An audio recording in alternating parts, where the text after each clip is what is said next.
இது எவ்வளோ எப்போ தொடங்கி எப்போ முடியுதுன்றே தெரியாத ஒரு சிச்சுவேஷனில் இருக்கிறபடியால் நாங்கள் செய்து கொண்டிருக்கிற வேலை என்னென்னு சொன்னால் மருத்துவமனையில் நடக்கிற வேலைகள் ஒரு பக்கத்தால் நடக்க கோவிட் மேனேஜ்மெண்ட்டையும் சிறப்பாக செய்யணுமென்றது தான் இப்போ இருக்கிற வைத்தியர்கள் என்ற ஒரு சேலஞ்ச். வைத்தியசாலைக்கு செல்லும் பொழுது எங்களுக்கு கோவிட் தொற்று ஏற்படக்கூடிய சாத்தியக்கூறு இருக்கின்றது என்று. ஆனால் இந்த சந்தர்ப்பத்தில் முக்கியமாக ஒன்றை கூற விரும்புகின்றோம். இந்த கோவிடினால் ஏற்படுகின்ற மரணங்களை விட இந்த தொற்றா நோய்களை நாங்கள் கவனிக்காத விடத்து பலவிதமான பிரச்சனைகள் ஏற்படும். ஆரோக்கியமான சமூகத்தை உருவாக்குவோம் முதலில். அப்படி ஆரோக்கியமான சமூகத்தை உருவாக்கினால் அவர்களுக்கு இலவசமாக மருத்துவம் செய்ய வேண்டிய தேவையில்லை. ஏனென்றால் அவர்கள் மருத்துவத்தை நாட வேண்டிய தேவையே இல்லை. பெரும்பாலும் அது பானாக இருக்கலாம், அல்லது புட்டோ இயக்கமோ சோறோ அது அதிக அளவில் இருக்கும். ஒரு 2 விதமான கறிகளை உட்கொள்ளும். எனவே இதன் பொழுது எங்களுக்கு அந்த ஒவ்வொரு விதமான நுண்பூசணி மூலக்கூறுகளும் போதிய அளவு புரதச்சத்தும் கிடைப்பது குறைவாக உள்ள பொழுது எங்களுக்கு இந்த நோய் கிருமிகள் விரைவாக தொற்றக்கூடிய நிலைமை இருக்கும். அது அதோடு இந்த கொரோனா பீரியடில் கூட எத்தனையோ பேர், அதாவது இப்போ பாதிக்கப்பட்டவர் கூட இந்த மூச்சு பயிற்சி மற்றும் இந்த யோகா இலகுவான பயிற்சிகளை மேற்கொண்டு குணமாக இருப்பதும் ஒரு பெருமைக்குரிய விடயமாக இருக்கிறது. அதுக்கு தேவையில்லாமல் அதாவது வைத்தியசாலை செல்லாமல் எந்த ஒரு மருந்தும் இல்லாமல் உயிர் வாழக்கூடிய ஒரு நிலைமையை இந்த யோகா முன்னெடுத்து செல்லும்.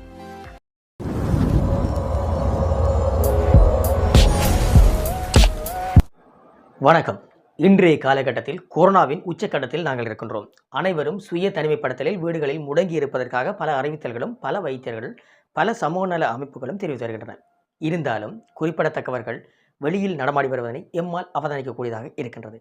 எனவே சுய தனிமைப்படுத்தலின் முக்கியத்துவம் தொடர்பில் பல வைத்தியர்கள் பல கருத்துக்களை தெரிவித்திருந்தாலும் PCR செய்வதற்கு பல உத்தியோகத்தர் தயங்கி வருகின்ற நேரத்தில் தன் உயிரையும் துச்சமாக மதித்து சேவையொன்றே உயர்ந்தது என்கின்ற கோட்பாட்டிற்கு அமைவாக மிகவும் சிறப்பான முறையில் சேவையாற்றி வருகின்ற யாழ் போதனா வைத்தியசாலையில் குறிப்பிடத்தக்க ஒரு வைத்தியர் முட்கள பணி இடத்திலிருந்து வருகின்ற கோவிட் நோயாளர்களினை உடனடியாக அடையாளப்படுத்துகின்ற செயற்பாடு நிகழ்ச்சிகளை அச்சமின்றி மற்றவர்களுக்கு முன்னுதாரணமாக செய்து வருவதனை சிறப்பம்சமாகும். அவருடைய கருத்துக்கள் என்ன தெரிவிக்கின்றார், மக்கள் எவ்வாறெல்லாம் இருக்க வேண்டும் என்பதனை நாங்கள் பார்த்துவிட்டு வரலாம். அனைவருக்கும் வணக்கம். இப்போ நான் டாக்டர் மயூரன், அரச வைத்திய அதிகார சங்கத்தின் யாழ் கிளையின் செயலாளராக இருக்கிறேன். யாழ் போதனா வைத்தியசாலை கிளையின் செயலாளராக இருக்கிறேன். இப்போ எங்கள்ட கோவிட் வேவ் வந்து இப்போ 4வது வேவ் வரையும் வந்துட்டுது. இப்போ இதுவரை காலமும் வந்து இப்போ நாங்கள் ஸ்டார்டில் ஒரு 1வது வேவ் வந்த நேரங்களில் நாங்கள் சில என்ன சொல்கிறது, சில மருத்துவமனை செயற்பாடு சிலதை கொஞ்சம் தற்காலிகமாக நிறுத்தி வச்சு இதை மட்டும் செய்வோம்னு யோசிச்சிருந்தாங்க ஆரம்ப காலத்தில். ஆனால் இப்போ இது எப்போ தொடங்கி எப்போ முடியுதுன்றே தெரியாத ஒரு சிச்சுவேஷனில் இருக்கிறபடியால் நாங்கள் செய்து கொண்டிருக்கிற வேலை என்னென்னு சொன்னால் மருத்துவமனையில் நடக்கிற வேலைகள் ஒரு பக்கத்தால் நடக்க கோவிட் மேனேஜ்மெண்ட்டையும் சிறப்பாக செய்யணுமென்றது தான் இப்போ இருக்கிற வைத்தியர்கள் என்ற ஒரு சேலஞ்ச். இப்போ அந்த அடிப்படையில் இப்போ நீங்கள் பார்த்தீங்கன்னா தெரியும், ஹாஸ்பிட்டலில் வளமையான கோவிட்டை விட்டுட்டு பார்த்தா என்னென்னலாம் நடந்துச்சோ அவ்வளவும் நடந்து கொண்டான் இருக்குது. அதுக்கு மேலதிகமாக வைத்தியர்கள் இப்போ ஹாஸ்பிட்டலுக்குள்ளே வாராக்களை தரம் பிரிக்கிறது, அதாவது வகைப்படுத்துறது, அதில் இருந்து தொடங்கி வர்றாக்களுக்கு ரேபிட் ஆன்டிஜனோ பிசிஆரோ அதை செய்கிறதுல இருந்து அதுக்கு பிறகு அவர்களை ஓட்டில் விடுறது, சாதாரண ஓட்டில் விடுறதா அல்லது வந்து கோவிட் போர்டில் விடுறதான்ற பிரச்சனை. அதுகளை விட்டு அந்த கோவிட் போர்ட்டை நீங்கள் பார்த்தீங்கன்னா எங்கள் ஹாஸ்பிட்டலில் இப்போ கோவிட் போர்ட் ஆண்கள் விடுதி பெண்கள் விடுதி இருக்குது. அதுக்கு மேலதிகமாக குழந்தைகள் கோவிட் விடுதி, கர்ப்பவதிகள் கோவிட் விடுதி இருக்குது. அதுக்கு மேலதிகமாக எங்களுக்கு கோவிட் ஐசியூ இருக்குது. இதை விட கோவிட் பேஷண்ட்ஸுக்கு சர்ஜரி செய்ய வேண்டி வந்தால் கோவிட் தியேட்டர் இருக்குது. இப்போ இவ்வளவும் வந்து வளமையான யாழ் போதனா வைத்தியசாலையின் செயற்பாடுகளுக்கு மேலதிகமாக நடக்கிற விஷயங்கள். இவ்வளவும் வந்து டாக்டர்ஸ் அப்படி பார்த்தீங்கன்னு சொன்னால் இவ்வளோ காலம் செய்த வேலைக்கு கிட்டத்தட்ட டபுளாக ட்ரிபிளாக இருக்குது. இவ்வளவும் இன்னும் திறம்பட செய்து கொண்டு தான் இருக்கிறோம். எங்களுக்கு இருக்கிற ஒரே ஒரு பயம் என்னென்னு சொன்னால், இப்போயே கிட்டத்தட்ட ஒரு கடினமான நிலைமையில செய்து கொண்டு இருக்கிறோம். எங்களுக்கு முதலே முன்னாடியே சொல்கிறோம் நாங்கள் இப்போ எங்கள் ஹாஸ்பிட்டலில் வேக்கன்சி, அதாவது வைத்தியர்கள்னு பற்றாக்குறை இருந்து கொண்டு தான் இருக்குது. அப்படி இருந்தும் நாங்கள் திறம்பட செய்து கொண்டு இருக்கிறோம். எங்கென்ன பயம் என்னென்றால், இப்போ இனி வரும் காலங்கள் எப்படி இருக்குன்னு தெரியாது. இப்போல்லாம் இப்போ டாக்டர்ஸில் நிறைய பேருக்கு எனக்கு கோவிட் நோய் இனங்காணப்பட்டு தனிமைப்படுத்தப்பட்டு திருப்பி வரையினோம். இப்போ அவையின் ஃபேமிலி மெம்பர்ஸ் பாதிக்கப்பட்டால் குடும்ப உறுப்பினர்கள் பாதிக்கப்பட்டா இல்லது அவர்களை பாதிக்கப்பட்டா எல்லாம் வந்து அவர்களால் தொடர்ந்தும் இதே மாதிரியான ஒரு போராட்டத்தை செய்யலுமான்ற ஒரு பயம் ஒன்று இருக்குது. அதுக்கு நாங்கள் உங்கள்கிட்ட வேண்டிக் கொள்கிற விஷயம் என்னென்னா, இப்போ லாக்டவுன்ன்றது இப்போ அதாவது நாங்கள் இப்போ அரசாங்கம் லாக்டவுன் போடும் என்ற விஷயங்கள் எல்லாம் கதைச்சி கொண்டிருக்கிறத விட நாங்களே எங்களை தனிமைப்படுத்தி கொள்ளலாம். சரிதானே? நாங்களே எங்களை தனிமைப்படுத்தி கொண்டு தேவையில்லா விஷயங்களுக்கு வெளியில் வராமல் இருக்கிறதே செய்கிற உதவியாக இருக்குது. மற்றவர்களுக்கும் எங்களுக்கும் நீங்கள் செய்கிற உதவியாக இருக்குது. தேவையான விஷயம்னு சொன்னால் இப்போ உங்களுக்கு நோய் ஏற்பட்டால் உடனடியாக வைத்தியர்கிட்ட தான் போகணும். அதுக்கு வாங்கும். சரிதானே? அத்தியாவசியமான தேவைகளுக்கு வாங்கும். சரிதானே? அதை தவிர்த்து தேவையில்லாமல் ஹாஸ்பிட்டலுக்கு இப்போ நாங்கள் இப்போ கூட சில விஷயங்களை நோட் பண்ணுற நாங்கள் சில பேஷண்ட்ஸை பார்க்குறது பைஸ்டாண்டர்ஸ் வந்து 3-4 பேர் வருவினோம். அது ஒரு என்ன அதுக்குள்ளே தான் தேவையில்லை. அது வந்து அவர் வந்து அவர்கிட்ட ஃபேமிலிக்கெல்லாம் கொடுத்து பத்தாக்கு போய்க்கல வரைக்கல எல்லா இடம் கொடுப்பினோம். இப்போ அதால் தேவையில்லாமல் வைத்தியசாலைக்கு தேவையில்லாமல் நான் சொல்ல வாரது என்னென்னா, வைத்தியசாலைக்கு என்னதுக்கு வருவினோம்? நோய்க்கு தானே வாரது. நோய் இருந்தால் மட்டும் வாங்கும். அது இப்போ என்ன நடக்குதுன்னு சொன்னால், உண்மையான நோய் இருக்கிறவர் வந்து வைத்தியசாலைக்கு வர பயத்தில் இருக்க சும்மா வர்ற மாதிரி தான் இருக்குது சில நேரங்கள். உண்மையான நோய் இருக்கிறார்கள் முதல்ல நிபுணர்கள்லாம் சொல்லியிருக்கணும், உண்மையாக உங்களுக்கு வருத்தம் இருந்தால் நீங்கள் ஆஸ்பத்திரிக்கு வாங்கும். தேவையில்லாமல் ஆஸ்பத்திரிக்கு மட்டும் இல்லை, பொது நடமாட்டங்களை குறைக்கிறதும் நல்ல. அதாவது செல்ஃப் லாக்டவுன். நீங்களே உங்களை தனிமைப்படுத்தி கொண்டால் எங்களால் இந்த கோவிட் நோயிலிருந்து போராடலாம். வெல்றது வெல்லாத இன்னுமே தெரியாது, போராடலாம். சரி, இப்போ இதைத்தான் நாங்கள் ஒரு அரச வைத்திய அதிகாரிகள் சங்கமாக நாங்கள் சொல்ல விரும்புகிற விஷயம். பட் அதே நேரம் இப்போ உங்களுக்கு தெரிஞ்சிருக்கும், நீங்கள் வேறு தொழிற்சங்கங்கள் எல்லாம் இப்போ தொழிற்சங்க செயற்பாடுகள் இருக்கிறதால இப்போ நாங்கள் ஒரு சிஸ்டத்தை ஸ்மூத்தாக ரன் பண்ணணுன்றதால நாங்கள் அதை வெளியில் உங்களுக்கு என்ன விஷயங்கள் தெரியாது, நாங்கள் அப்படி இருக்க வடிவாக ரன் பண்ணி கொண்டு தான் இருக்கிறோம். இதெல்லாம் வேறு இதில் என்ன தொழிற்சங்க பிரச்சனை நடந்து கொண்டு இருக்குது. சரி, அதனால் அவையில வேலையும் சேர்த்து தான் இப்போ இருக்கிற வைத்தியர்கள் செய்து கொண்டு இருக்கணும். சரிதானே? இப்போ அதில் எல்லாத்தையும் மனதில் வச்சு உங்களை நீங்களே தனிமைப்படுத்தி கொள்ளுங்க. இப்போ என்ன மாதிரின்னு சொன்னால், இப்போ நார்மலாக இந்த ஹாஸ்பிட்டல் செட்டப் உங்களுக்கு சொல்கிறேன். இப்போ என்னென்னா, நாங்கள் ஆஸ்பத்திரிக்குள்ளே வரைக்குள்ளே உங்களுக்கு தெரியும், அதில் நாங்கள் அந்த ட்ரையேஜில் வச்சு PCR ரேபிட் ஆன்டிஜன் செய்து அதில் நோயாளியை இனம் காணுவோம். இனம் கண்டால் அதில் இருந்தபடியே நாங்கள் ஒரு டாக்டரானை பார்க்குறார், அவர் பார்த்து நோய் தாக்கம் குறைஞ்சாக்கள் சரிண்ணே நாங்கள் இப்போ எதிர்காலத்தில் எதிர்காலத்துக்கு 1 or 2 days அவர் வந்து கடுமையான நோய்க்கு உள்ளாவாரா இல்லையான்றதை வடிவை அசஸ் பண்ணி போட்டு நாங்கள் கோப்பாய் மாதிரியான சென்டர்ஸுக்கு அனுப்புகிறோம். மிச்ச ஆக்களை எங்களுக்கு சந்தேகமான ஆக்களும் மற்றது நோய் இப்போ நிபுணர்ன்ற கண்காணிப்பில் நேரடி கண்காணிப்பில் இருக்க வேண்டிய ஆக்களை நாங்கள் போர்டில் விடுறோம். அப்புறம் போர்டில் இருந்து பிறகு அவரை வடிவை அசஸ் பண்ணி அவர் கொஞ்சம் அதில் இருந்து ரிக்கவர் ஆன பிறகு நாங்கள் கோப்பாய்க்கு அனுப்பி அந்த குவாரண்டைன் பீரியட் முடிய வீட்டுக்கு விடுறோம். இதுதான் வளமையான செயற்பாடு. இப்போ இதில் போர்டில் இருக்கைகளை கொஞ்சம் தீவிரமாக போனால் ஐசியூக்கு மாற்றுவோம். இப்போ இதில் என்ன பிரச்சனை என்றால், இப்போ எங்களுக்கு வேறு நோயாளிகள் எண்ணிக்கை கூடிக்கொண்டு போகுது. இப்போ கோப்பாய் சென்டரெல்லாம் உங்களுக்கு தெரியும் 420 கெப்பாசிட்டி தான், பெட் கெப்பாசிட்டி தான் இருக்குது. சில நேரங்களில் 440 போயிருக்குது. சரிதானே? அப்படி போய்க்கல சில நேரங்களில் சரியான சிகிச்சைகளை வழங்க இயலாமல் போயிடுமோன்ற ஒரு பயங்கள் இப்போ உங்களை சாதாரண ஆக்கள் மாதிரி எங்களுக்கும் இருக்குது. அப்போ இதில் நாங்கள் யோசிக்கிற விஷயம் என்னென்னா, இப்போ ஹோம் குவாரண்டைன் உண்மையில் இலங்கை முழுக்க எல்லாருமே வலியுறுத்தி கொண்டு வர விஷயம். வெளிநாடுகளெல்லாம் அது வெற்றிகரமாக நடந்த உண்டு. எங்கட நாடுகளில் நாங்கள் செய்யலாம் என்று முடிவுக்கு வந்த காரணம் நோய் இவ்வளவு கூடினது. இப்போ நோய் ஒரு கட்டுக்குள்ளே இருக்குமென்று சொன்னால் நாங்கள் இந்த ஹோம் குவாரண்டைனை பற்றி யோசிச்சிருக்க தேவையில்லைன்றது தான். இப்போ சரியாக கூடுறபடியால் விடுதிகளில் ஒரு அளவுக்கு மேலே நோயாளிகளை வச்சிருக்கலாம்.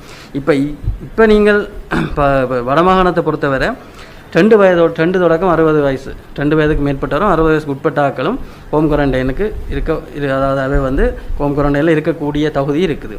அடுத்தது இப்போ உங்களுக்கு தொற்றா நோய்களில் தொற்றா நோய் இல்லாத ஆக்கள் இருந்தாலும் அதை சரியான கொண்ட்ரோலுக்குள்ளே வச்சிருக்கிற ஆக்கள் அவை தான். அது முடிவெடுக்க வேண்டியவர் எம்ஓஹெச் சுகாதார வைத்திய அதிகாரி முடிவெடுத்து அவர் தான் வீட்டில் வச்சிருப்பார். அவர் அப்படி அதாவது அந்த வீடு எப்படி இருக்க வேணும்னு அவர் எதிர்பார்க்குறதுன்னு சொன்னால் அவரை தனிமைப்படுத்தி வைக்கக்கூடிய அற வசதிகள் இருக்கணும்.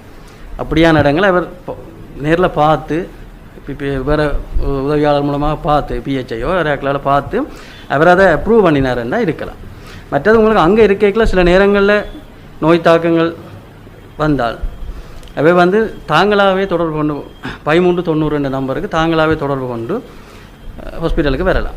இப்போ வெளிநாடுகளில் இந்த ஃபெசிலிட்டிகள் எப்படி இருக்குது என்னென்றால், இப்போ அந்த டைம்லேயே ஆம்புலன்ஸ்லேயே டாக்டர்ஸ் எல்லாம் போய் வீட்டை பார்த்து தேவையான ஆக்களை மட்டும் கூட்டின்னு வரது, மற்றாக்களை அட்வைஸ் பண்ணிட்டு இருக்கிற மாதிரி இருக்குது. இப்போ எங்கள்ட வெஸ்டர்ன் ப்ரொவின்ஸில் சில விஷயங்கள் செய்து சக்ஸஸ் ஆகிருக்குது என்னென்றால், டாக்டர்ஸ் கால் சென்டரில் டாக்டர்ஸ் வேலை செய்யணும். அதாவது இப்போ கர்ப்பவதியல் ப்ரெக்னெண்ட்டாக இருக்க டாக்டர்ஸை வந்து இது கவர்மெண்ட் அப்படி வச்சுருக்கவே காலமே மத்தியானம் பின்னாலும் ஃபோன் பண்ணி அவே விசாரித்து கொண்டு இருப்பினோம் அப்படி இருக்கிறீங்கன்னு. அப்படி சில நேரங்களில் நேரடியான தேவைப்பட்டால், கண்காணிப்பு தேவைப்பட்டால் இங்கே எடுப்போம், ஹாஸ்பிட்டலுக்கு எடுப்போம். இப்போ அந்த வசதிகள் வந்து இனி வரும் காலங்களில் இப்போ இது சரியாக மக்கள் எல்லாரும் சரியான ஒரு ரெஸ்பான்சிபிலிட்டியோட பொறுப்புணர்வோடு நடந்து கொண்டால் இந்த ஹோம் குவாரண்டைன் வெற்றி அளிக்கும். முழு வைத்தியசாலையும் கொரோனா வலயத்துக்குள் வந்திருக்கின்றது. இனிவரும் நாட்கள் எப்படி இருக்க போகின்றது, மக்கள் எப்படியெல்லாம் மிகவும் கவனமாக இருக்க வேண்டும் என்பது தொடர்பில் பல வைத்தியர்கள் தெரிவித்த கருத்துக்களினை நாங்கள் உங்கள் கண் முன்னே கொண்டு வர இருக்கின்றோம். இவருடைய காணொளியிலிருந்து தேவையற்ற விதத்தில் மக்கள் வைத்தியசாலைக்கு வருவதனை முற்றாக தவிருங்கள்.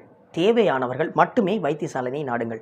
குறிப்பாக தேவையான மிக முக்கியமான நோயாளர்கள் மட்டுமே வைத்தியசாலைக்கு வருமாறு வைத்தியசாலை குழாம் அழைப்பு விடுத்திருக்கின்றது குறிப்பிடத்தக்க ஒரு விடயமாகும். நாங்கள் இன்று கொரோனாவுக்கு முக்கியத்துவம் கொடுத்து கொரோனாவிலிருந்து எப்படி உயிர்களை பாதுகாப்பது என்பதில் நாங்கள் மிக முக்கியத்துவம் கொடுத்து வருகின்ற இந்த காலகட்டத்தில் தொற்றா நோய்கள் தொடர்பாகவும் நாங்கள் மிகவும் அவதானத்துடனும் விழிப்பாகவும் இருக்க வேண்டும் என மருத்துவர் தெரிவித்த கருத்துக்களினை அடுத்ததாக பார்த்து வருவோம். இந்த காலகட்டத்தில் நாங்கள் இந்த கோவிட் போன்ற தொற்றும் நோய்களை பற்றி கதைத்து கொண்டிருக்கின்றோம். ஆனால் நாங்கள் இந்த தொற்றா நோய்கள், நான் கம்யூனிகபிள் டிசீஸ் என்பவற்றை மறந்து கொண்டு தான் செல்கின்றோம் என்று நான் நினைக்கிறேன். இந்த கோவிட் தொற்றானது இன்னும் எத்தனை வருடங்களுக்கு நிலைத்து நிற்கும் என்பதை எங்களால் கூற முடியாது. ஆகவே இந்த கோவிட் போன்ற தொற்றும் நோய்கள் தொடர்பாக நாங்கள் கவனிப்பதை போன்று இந்த தொற்றா நோய்கள் தொடர்பாகவும் எமது கவனிப்பை செலுத்த வேண்டிய காலகட்டத்தில் இருக்கின்றோம். இந்த தொற்றா நோய்களில் மிக முக்கியமானது இந்த நீரிழிவு நோய், மற்றது உயர்குருதி அமுக்கம், அதே போல் இருதய நோய்கள், சுவாச நோய்கள் மற்றும் பல நோய்கள் இருக்கின்றன. உங்களுக்கு தெரிந்திருக்கும் இந்த தொற்றா நோய்களில் முக்கியமாக இந்த நீரிழிவு நோயாளர்களுக்கு இந்த கோவிட் தொற்று ஏற்படும் பொழுது அதனால் ஏற்படுகின்ற பாதிப்புகள் மிக அதிகமாக இருக்கும். எமது யாழ் மாவட்டத்தை பொறுத்தவரை ஏறக்குறைய 15% நீரிழிவு நோய் இருக்கின்றது. கொழும்பு மாவட்டத்தில் ஏறக்குறைய 30% நீரிழிவு நோய் இருக்கின்றது. அதே போல் 25% உயர் குருதி அமுக்கம், ஹை பிளட் ப்ரெஷர் இருக்கின்றது. அதே போல் பலருக்கு இந்த கொலஸ்ட்ரால் பிரச்சனை இருக்கின்றது. ஆகவே நாங்கள் இந்த கோவிட் போன்ற தொற்றும் நோய்களை கவனிப்பதை போன்று தொற்றா நோய்கள் தொடர்பாகவும் விழிப்பாக இருக்க வேண்டும். இன்றைக்கு இந்த கோவிட் காலப்பகுதியில் எத்தனையோ வயது முதிர்ந்தவர்கள் தங்களுக்கு நீரிழிவு நோய் போன்ற தொற்றா நோய்கள் இருந்த போதிலும் வைத்தியசாலைக்கு செல்வதற்கு மிகவும் பயப்படுகின்றார்கள். அதற்கு மிக முக்கியமான காரணம், அவர்கள் நினைக்கின்றார்கள் வைத்தியசாலைக்கு செல்லும் பொழுது எங்களுக்கு கோவிட் தொற்று ஏற்படக்கூடிய சாத்தியக்கூறு இருக்கின்றது என்று. ஆனால் இந்த சந்தர்ப்பத்தில் முக்கியமாக ஒன்றை கூற விரும்புகின்றோம். இந்த கோவிட்டினால் ஏற்படுகின்ற மரணங்களை விட இந்த தொற்றா நோய்களை நாங்கள் கவனிக்காத விடத்து பலவிதமான பிரச்சனைகள் ஏற்படும். ஆகவே இந்த மக்களுக்கு, குறிப்பாக இந்த தொற்றா நோய் உள்ளவர்களுக்கு நாங்கள் கூறக்கூடிய முக்கியமான விடயம், உங்களுடைய நோய் தொடர்பாக கவனமாக இருங்கள். உங்களுக்கு தொடர்பான அனைத்து சிகிச்சைகளும் தங்கு தடையின்றி வழங்கப்பட்டு கொண்டிருக்கின்றன. உங்களுக்கு யாழ் போதனா வைத்தியசாலைக்கு வர முடியாமல் இருந்தால் உங்களுக்கு அருகில் உள்ள உங்களுடைய பிராந்திய வைத்தியசாலைகளில் இந்த சிகிச்சைகளை பெற்றுக்கொள்ளக்கூடியதாக இருக்கும். அதேபோல் உங்களுக்கு தேவையான மருந்துகளை வழங்குவதற்கான நடைமுறைகள் அரசாங்கத்தினால் மேற்கொள்ளப்பட்டிருக்கின்றன. அதேபோல் நீரிழிவு நோயாளர்கள் குறிப்பாக தங்களுடைய குருதியில் உள்ள குளுக்கோஸின் அளவை பரிசோதிக்க வேண்டும். அதேபோல் இந்த குருதி அமுக்கம் உள்ளவர்கள் தங்களுடைய பிளட் ப்ரெஷர், குருதி அமுக்கத்தை பார்த்து கொள்ள வேண்டும். இது மிக இலகுவான பரிசோதனை. உங்களுக்கு அருகிலுள்ள எந்த ஒரு வைத்தியசாலையிலோ நீங்கள் இதனை மேற்கொள்ளக்கூடியதாக இருக்கும்.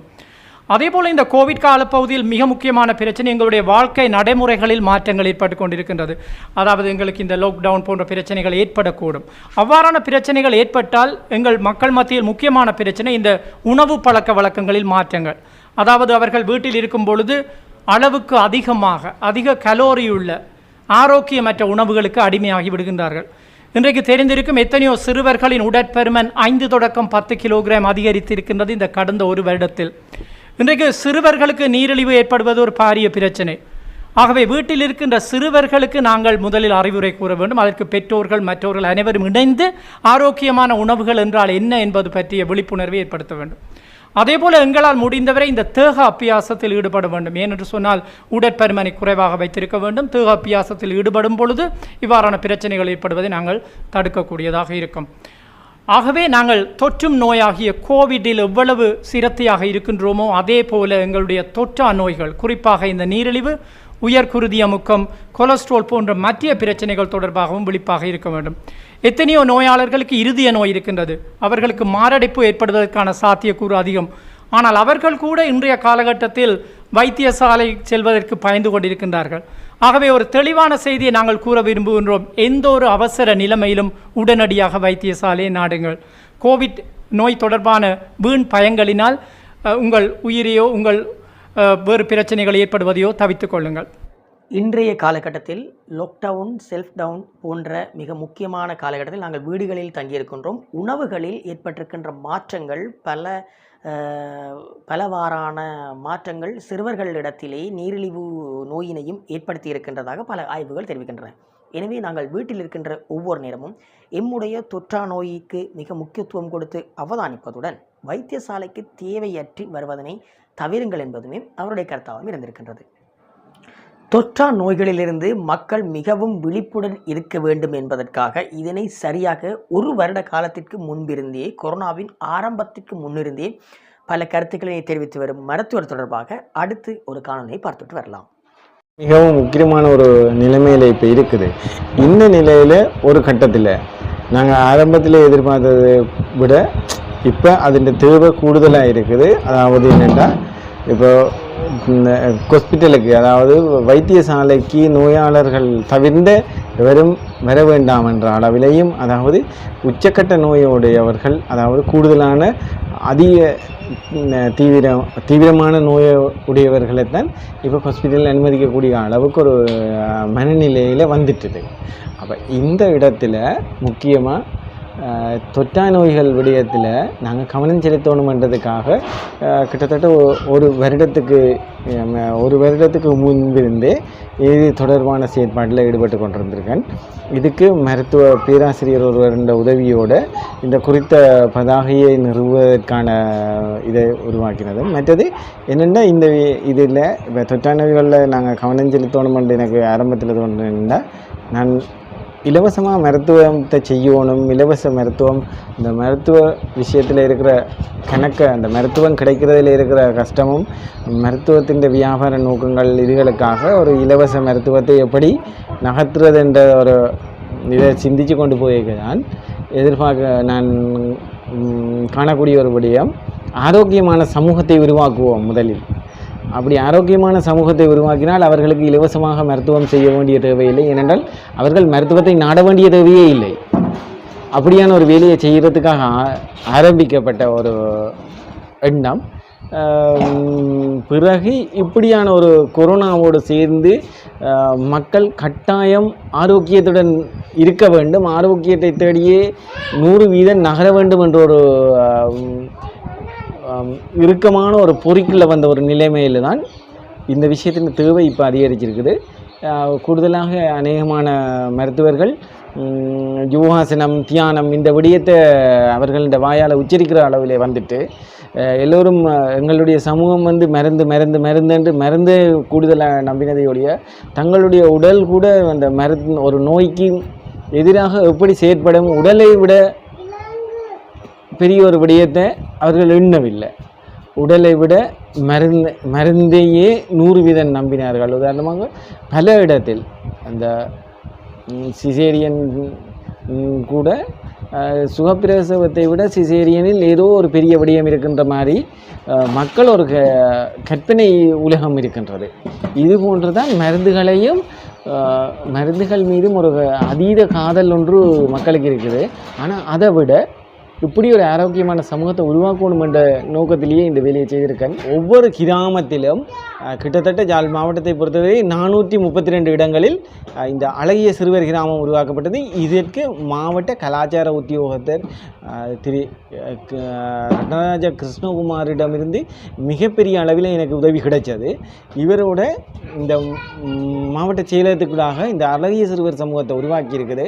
இந்த அழகிய சிறுவர் சமூகத்தில் இப்போ மெயினாகவே யோகாசன தியானமும் அந்த யோகாசனத்தில் உள்ள உடற்தொழிலியல் செயற்பாட்டு பொறிமுறைகள் இது எல்லாத்தையுமே மருத்துவ ரீதியில் யோகாசனம் எவ்வளவு பெருமதி மிக்கது என்ற விடயத்தை தான் நான் இப்போ இது செய்து கொண்டிருக்கிறேன். இதற்கு அடுத்ததாக நாங்கள் இந்த விடயத்தில் ஒரு செயலியை உருவாக்குவது, இந்த மக்கள் வந்து தொற்றா நோய் என்ற சொல்லுக்குள்ளால் சிக்காமல் ஒரு கிட்டத்தட்ட 65-70 வயது வரைக்கும் எந்த நோயுமே இல்லாத ஒரு மனிதராக இருக்க வேண்டும். அப்படியானவர்கள் உருவாகும் போது அதற்கு பின்னும் பல நோய்கள் இருக்காது. அதாவது மாரடைப்பு, பாரிசவாதம், சிறுநீரக செயலிழப்பு, இந்த நோய்கள் எல்லாமே இல்லாமல் போகின்ற ஒரு சூழல் உருவாக வேண்டும் என்பதே என்னுடைய நோக்கமாக இந்த வேலையை செய்து கொண்டு வார்.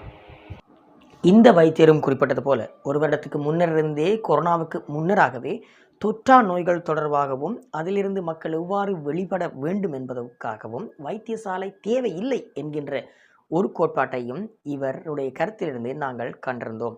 அக்கறை செலுத்துவதன் போலவே யோகாசனம், தியானம் போன்றதிலும் நாங்கள் குறிப்பாக ஈடுபட வேண்டும். ஒவ்வொருவரும் ஒவ்வொரு நிமிடத்தில் ஒவ்வொரு பயனை அடைவதற்காக மிக பிரயோசனமானது தான் யோகாசனம். இது தொடர்பான ஒரு காணொளியினை பார்த்துவிட்டு வரலாம். இந்த யோகா தியானத்தின் ஊடாக நாம் உண்மையிலேயே எந்த மருந்துகள் உபயோகிக்காமல் வாழ முடியும். இளைஞர்களிலிருந்து நாம் இது பழகி கொண்டாலே அதுக்குரிய பலன்களை அனுபவிக்க முடியும். மேலேயே அந்த வருத்தத்துக்கு உள்ளானவர் கூட இந்த பயிற்சிகளை பெறுவதன் ஊடாக யோகா தியானம், அதாவது யோகாவில் சொல்லப்பட்ட சில முத்திரைகள் ஊடாகவும் அதே நேரம் சில இலகுவான பயிற்சிகள் ஊடாகவும் நிச்சயமாக இந்த அதாவது செலவு இல்லாமல் அதை தீர்க்க முடியும். அதில் நிச்சயமாக நாம் அதாவது முக்கியத்துவம் கொடுக்க முடியும் அந்த வேலை திட்டத்துக்கு. வேலையே அது நிறைய மக்களுக்கும் மற்ற இளைஞர்களுக்கும் இந்த வேலை திட்டம் சென்றடைவதில்லை. அதன் தொடர்பான சரியான விளக்கம் சென்றடைவதாக இருந்தால் நிச்சயமாக அதிலிருந்து குணமாக முடியும். அதாவது ஒரு 10 நிமிஷம் அளவில் செய்த அந்த அதாவது ஒரு முத்திரையும் ஒரு பயிற்சியும் செய்தாலே அந்த மாதடைப்பு பெறாமலும் வந்தவர்கள் கூட அந்த அதாவது அடைப்பை எடுக்காமல் நேரடியாக அந்த அடைப்பை இயல்பாக செய்யக்கூடிய ஆசனங்கள் இருக்கின்றன. அந்த ஆசனங்களை பின்பற்றுவதன் ஊடாக மற்றது அதை விட சிறுநீரகத்தை பாதுகாக்க கூட ஒரு முத்திரை இருக்கிறது. அதாவது ஒரு 2 நிமிடங்கள் அந்த முத்திரையை செய்துவிட்டு 1 நிமிடத்தில் ஒரு ஆசனத்தை செய்தாலே போதுமானது.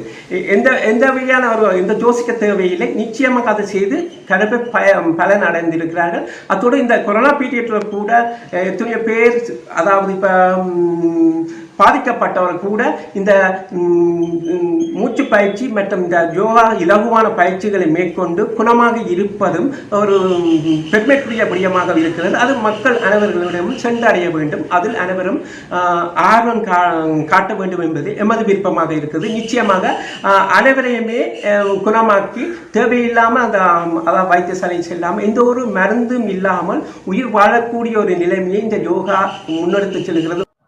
இவருடைய காணொளியிலிருந்து நாங்கள் கற்றுக்கொண்ட விடயம் என்னவென்றால் யோகாசனம், தியானம் போன்றவைகளும் எம்முடைய உடம்பிற்கு மிகவும் முக்கியம். எனவே மக்களை நாங்கள் பார்க்கின்றோம், இன்று கொரோனா எமக்கு பழமைகளை நினைவுபடுத்தி இருக்கின்றது. கைகளை கழுவுவது, சுத்தம் என்கின்ற கோட்பாடு எம்முடைய மூதாதையர் காலத்திலிருந்தே வந்து கொண்டிருக்கின்றது. நாங்கள் கடந்து வந்த பாதைகளில் மறந்துவிட்ட மரபுகளினால் இன்று நாங்கள் கொரோனாவின் உச்சத்தில் இருக்கின்றோம். இன்றைய உணவு பழக்க வழக்கத்தில் ஏற்பட்டிருக்கின்ற மாற்றங்கள் எம்முடைய உடம்பில் இருக்கின்ற நோய் எதிர்ப்பு சக்தியினை குறைத்திருக்கின்றது என்பது ஒரு வகை உண்மை. அதனையே இந்த மருத்துவருடைய எனவே நாங்கள் எங்களுடைய உணவை தினமும் நாங்கள் உட்கொள்ளும் உணவில் போதிய அளவு புரதச்சத்து, பாதுகாப்பான கொழுப்பு வகைகள் என்று சொல்லும் பொழுது மீன், தயிர், முட்டையும் சாதாரண அளவில் எடுத்துக்கொள்ளலாம். இது தவிர தேங்காய், எங்களுடைய அன்றாட வாழ்க்கையில் நாங்கள் பயன்படுத்தும் தேங்காய், மற்றது இந்த தேசிக்காய். எங்களுடைய முன்னோர்கள் இதற்காகத்தான் அந்த காலத்திலே எங்களுடைய ஆலயங்களில், அதாவது இந்த ஊர்ப்பக்கம் இருக்கின்ற குலதெய்வ வழிபாட்டு முறைகளில் அநேகமாக குறிப்பிட்ட காலங்களில் அவர்கள் மேற்கொள்ளும் திருவிழாக்களில் இவ்வாறான உணவு வகைகளை அவர்கள் பரிமாறுவது. இந்த பால், தயிர், இளநீ, தேங்காய், தேசிக்காய் இவ்வாறான விடயங்கள் அவர்கள் அந்த கடவுளுக்கு படைத்து விட்டு அவர்கள் அதை உட்கொண்டார்கள். ஆனால் பின்னர் அந்த பெருந்தெய்வ வழிபாடுகள் வர தொடங்கிய பின்னர் இவ்வாறான விடயங்கள் தனியாக அபிஷேக பொருட்களாக மாற்றமடைந்து அவை அந்த சிலைகளுக்கு அபிஷேகத்தின் பின்னர் அவை நிலத்திலே வீணாக போவதைத்தான் நாங்கள் காணக்கூடியது. ஆனால் உண்மையிலே எங்களுடைய முன்னோர்கள் இவ்வாறான உணவுகளை எங்களுடைய வாழ்க்கையில் தினமும் சேர்க்க வேண்டும் என்பதற்காகத்தான் அதை அந்த சமய வழிபாட்டு முறையுடன் சேர்த்தால் நாங்கள் ஆனால் அதை அந்த நல்ல விடயங்களை வாழ்க்கை முறையிலிருந்து விடுத்து அதை வெறும் வழிபாட்டு முறைக்காக மட்டும் சடங்காக பின்பற்றுகிற ஒரு பொருட்களாக பார்க்க வழிகிட்ட பின்னர் தான் எங்களுக்கு இவ்வாறான பாதுகாப்பான உணவு பழக்க வழக்கங்கள் இல்லாமல் போனது. அதனுடன் இந்த விளம்பரங்களின் தாக்கத்தினால் நாங்கள் அநேகமானவர்கள் இந்த ஜங்க் ஃபுட், அதாவது உடனடியாக தயாரித்து விற்கக்கூடிய உணவுப் பொருட்களை நாங்கள் உண்பதன் மூலம் எங்களுக்கு பாதுகாப்பு தரக்கூடிய அந்த நுண்பூசணி மூலக்கூறுகளும் அந்த பெரும்பூசணி மூலக்கூறுகளும் அளவும் குறைவாக இருப்பதுடன் கெடுதியை விளைவிக்கக்கூடிய ரசாயன பொருட்களும் அவ்வாறான உணவுப் பொருட்கள் காணப்படும். எனவே இவ்வாறான தொற்று நோய் நிலைமைகளை நாங்கள் குறைப்பதற்கு இப்பொழுது நாங்கள் இந்த பெருந்தொற்று காலத்திலாவது நாங்கள் இந்த செயற்கையான உணவு முறைகளை தவிர்த்து நாங்கள் அநேகமான வீட்டு நபர்கள் வீட்டிலேயே இப்பொழுது இருக்கின்றோம்.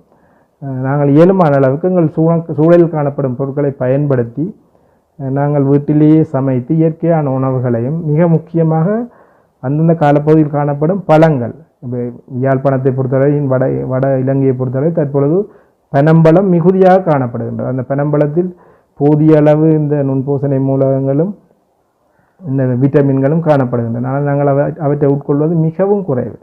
அதே போல் இந்த காலப்பகுதியில் தேசிக்காய் மிகவும் மலிவு. அதை நாங்கள் எங்களுடைய உணவில் அதை குடிபானமாக சேர்த்துக்கொள்வது மிகவும் சிறந்தது. இது தவிர எங்களுடைய வாழ்க்கை முறையில் நாங்கள் வளமையாகவே சில இந்த சரக்கு வகைகள் சேர்ப்போம். அவற்றிலும் இந்த நுண்பூசணி மூலகங்கள் அதிக அளவில் காணப்படுகின்றன. அவையும் எங்களுக்கு இந்த எதிர்ப்பு சக்தியை தரக்கூடியதாக இருக்கும்.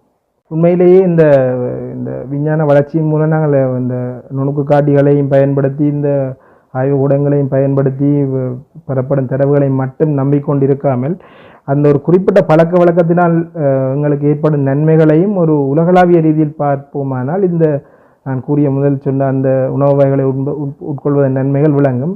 உண்மையில் அண்மையில் நடந்த சில விடயங்களை நாங்கள் ஆராயும் பொழுது இந்தியாவில் இருக்கின்ற சில மாநிலங்கள் அங்கே இந்த உள்ளூர் உணவுகளையும் உள்ளூர் மருத்துவ விடயங்களை முன்னேற்றுகின்ற சில மாநிலங்கள் காணப்படுகின்றன. அவற்றின் கொரோனா தொடர்பான தகவல்களை நாங்கள் ஆராயும் பொழுது கேரளா மாநிலம், அதே மாதிரி ஆந்திரா போன்ற இயற்கையான மருத்துவ முறைகளையும் இந்த கொரோனா தடுப்பு முறைகளில் பயன்படுத்திய, அதே நேரம் இந்த இயற்கையான உணவுப் பொருட்களை கூடுதலாக தங்களுடைய வாழ்க்கை முறையில் பின்பற்றுகின்ற அந்த மாநிலங்களில் இறப்பு விகிதம் உலகளாவிய ரீதியில் மிகவும் குறைவாக காணப்படுகின்றது.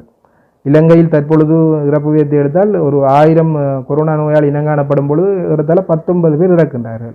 ஆனால் இதே விடயம் கேரளாவில் 1000 பேருக்கு ஒரு 5 பேர் தான் இறக்கிறார்கள். உலகளாவிய ரீதியிலே மிகவும் குறைவான இறப்பு வீதம் அங்கே பதியப்படுகின்றதற்கு ஒரு காரணம் அவர்கள் தங்களுடைய இந்த இயற்கையான வாழ்க்கை முறையை கூடுதலாக இப்பவும் கேரளா ஒரு முன்னோறிய மாநிலமாக இருந்தாலும் அவர்கள் இயற்கையான வாழ்க்கை முறையை இப்பொழுதும் பின்பற்றுகிறார்கள். எனவே நாங்கள் இயன்ற அளவு எங்களுடைய சூழலில் காணப்படுகின்ற இயற்கையான உணவுகளை உட்கொண்டு ஏனைய கொரோனா தடுப்பு வழிகளையும் பின்பற்றுவதன் மூலம் இவ்வாறான பெருந்தொற்றிலிருந்து நாங்கள் எங்களையும் எங்கள் குடும்பத்தையும் எங்கள் சுத்தத்தையும் பாதுகாக்கக்கூடியதாக. வைத்தியசாலையில் இடம்பெறுகின்ற உண்மை சம்பவங்களை வெளியில் தெரியப்படுத்தினால் மட்டுமே சமூக அமைப்புகளும் வெளியில் இருக்கின்ற பொதுமக்களும் அமைப்புகளும் நோயாளர்களும் உண்மையினை உணர்ந்து கொண்டு செயற்பட உதவியாக இருக்கும். எனவே உண்மையை தெரிவிக்கின்ற வைத்தியர்களினை மக்கள் என்றும் வரவேற்று போற்றுகின்றனர். சமூக வலைத்தளங்களில் நீங்கள் பார்க்கின்ற அனைத்து காணொளிகளினையும் கூறப்படுகின்ற விடயங்களினை செவிமடுப்பதனை விடுத்து உணவு மருந்து என்கின்ற கோட்பாட்டிற்கிணங்க ஆரோக்கியமான உணவுகளை எடுத்துக்கொண்டால் நாங்கள் வைத்தியசாலைகளை நாட வேண்டிய தேவை கண்டிப்பாக இருக்காது. இது எமது முன்னோர்களினுடைய சான்றோர் கருத்தாகும். இந்த இலைகளை அவிச்சு குடிக்கிறது, இந்த இதுகளுக்கு இந்த யூடியூப்பில் சில கூடுதலான காணொலிகளை உருவாக்கி விடுறோம். இந்த 5 நிமிஷத்துலேயே மாறும் நீரிழிவு நோய் அப்படின்ற ஒரு இதை மாயை ஒன்றை உருவாக்குறதும் இப்படியான ஒரு இதுகளை உருவாக்கி விடைக்க இதுகளுக்குனால இது வந்து இன்னத்துக்காக இது அந்த தங்களுடைய ஒரு தனிப்பட்ட இதுக்காக செய்கிறேன். நான் அந்த வியூவர்ஸுன்ற தேவைக்காக எண்ணிக்கையை கூட்டுறதுக்கான ஒரு பொறிமுறையாக இருந்தாலும் இப்போ இந்த இதுகளில் என்ன நடக்குன்னா AA நெஃப்ரோபதி அரிஸ்டாலிக் ஆசிட் நெஃப்ரோபதி என்று சொல்லி இந்த மூலிகைகள் தாவர இலைகள் இதுகளில் கூடுதலாக என்னென்னா அந்த ஒரு அமிலம் இருக்குது அந்த அதால் கிட்னி பாதிக்கப்படுற ஒரு இதுவும் இருக்கிறது.